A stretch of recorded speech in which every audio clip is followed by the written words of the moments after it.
अस्सलाम वालेकुम, आप देख रहे हैं सिटी 11 न्यूज़ पाकिस्तान HD। खबर शामिल करते हैं जड़ावाला से हमारे नुमाइंदा मोहम्मद शफीक की रिपोर्ट के मुताबिक पाकिस्तान अवामी तहरीक हल्का PP 99 के ज़ेर तमाम तंजीम साजी और आइंदा होने वाले बल्दियाती इंतखाबात के सिलसिला में तंजीमी अजलास जसुआना में मुनक्कद हुआ, जिसकी सदारत साबका कौंसलर सदर हल्का PP 99 हाजी मोहम्मद शफीक ने की। Mian Rehan Maqbool general secretary central Punjab Pakistan Awami Tehreek के मेहमान खसूसी थे।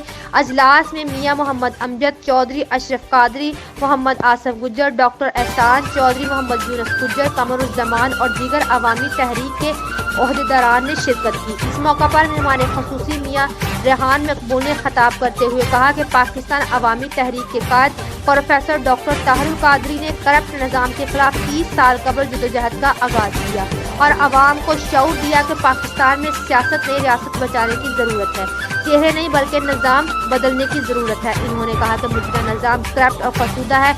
ये निज़ाम गरीब आवाम की नुमाइंदगी नहीं करता, बल्कि ये निज़ाम चोरों, डाकुओं, वडेरों, जागीरदारों और मुनाफाखोरों की हमायत करता है, जो इस निज़ाम के तहत दौलत के बलबूते पर हर बार पाकिस्तान के गरीब आवाम को सरसब्ज़ बाग दिखाकर इक़्तिदार पर काबिज हो जाते हैं। इलेक्शन पर खर्चा करने वाले करोड़ों रुपए इक़्तिदार में आने के बाद रकम वसूली के लिए महंगाई के जरिए आवाम की बोटियां नोचती हैं। इस बार आइंदा होने वाले बल्दियाती इलेक्शन में अवामी तहरीक हर गांव से अपने नुमाइंदे खड़े करेगी और उनकी कामयाबी के लिए हर मुमकिन कोशिश की जाएगी। आवाम से अपील है कि इस करप्ट निज़ाम से छुटकारा हासिल करने के लिए पाकिस्तान अवामी तहरीक के कायद प्रोफेसर डॉक्टर ताहिरुल कादरी का साथ दें और मुल्क से करप्ट माफिया के खात्मे के लिए जद्दोजहद को यकीनी बनाएं। मज़ीद खबरों के लिए देखते रहिए सिटी 11 न्यूज़ पाकिस्तान HD।